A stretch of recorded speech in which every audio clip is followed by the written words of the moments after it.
Hey folks, Jonathan here.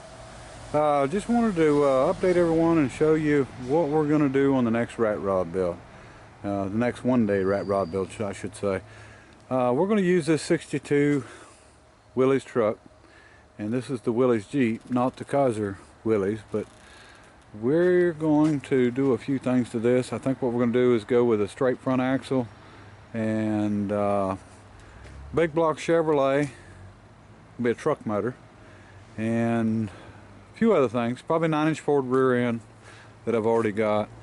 But this is the one we're going to use right here, and it's pretty rusty. Floors is rusty, the back of the bed rusted as can be. But if anybody watched the other video, I've got two more of these trucks. Now the 53 I'm going to keep, and I'm going to take all the best parts and use on that 53. And actually I'll save that front axle also as an extra, but well, the rear too if we change it. But I want to keep all the best stuff for it and redo it back into a regular Jeep. And this is the parts truck, so we're going to use it. And like I said, I've got another one that's a parts truck also, the same year, and we'll use it and just do a few changes on it. I've got some ideas of what I want to do. We're going to have to do some frame reinforcing on this. We've got a little rust on the frame. It's not really on the main outer frame, it's them inner boxes. They're really bad about see if I can zoom in here. You can see some rust down there. They're really bad about holding dirt and water and stuff, and then giving a little trouble there. But we can cut that out, and this side's the same way. But like I said, the outer frame's fine. The other bed's probably better than this one, I'm sure. We'll probably use it. If not, we can bend up some panels or whatever we need to do. Got to do some floor work on this side. It's hanging low. And I'll show you the inside. Maybe. Inside's not too bad. Still has transmission transfer case. We'll pull it out. Find us some seats for it. And won't have too bad of a job. I mean, we've got a lot of parts, so we'll try to get everything we need to get it together. Got a lot of parts in the boxes too, and don't think it'll be too bad. The worst part of these trucks, and especially this one, well, all three of them actually, is the windshields are bad. And this is not actually flat glass. This is curved. It's curved in the center a little bit, and that window is actually pretty darn expensive. So we will probably go back with a two-piece window. I can get the two-piece glass a lot cheaper with new rubber and the center strip than I can that one piece, and unless we happen to find one. But and we'll save that for the day of the build too.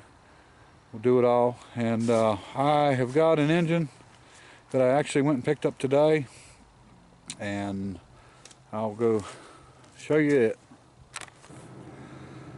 Okay, here's a big block Chevrolet. It's been sitting in a friend of mine's shop for a while. Come out of a dump truck that was rolled, C70. Engine ran really good. It's a little dirty.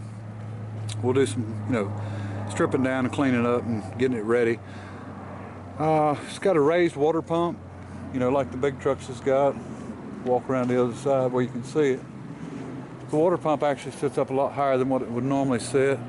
So I will actually get an original short water pump put on it and bring it back down where it needs to be. Exhaust manifolds are cracked and stuff, so we're going to come up with a set of headers, big block Chevrolet headers, even if it's a set that we can cut up and make them work. And some people may or may not know it, but on the bigger trucks you got a 13-inch clutch, and the only way that it can run a 13-inch clutch is there's a little plate here that adapts that bell pattern out to this bell housing pattern, and it actually moves the starter out so you can get a bigger flywheel in and run this bell housing and for the 13-inch clutch. But we can actually take all this off and go back with a 12-inch clutch, 11-inch clutch, whatever, and or an automatic, and the transmission will bolt directly up to this.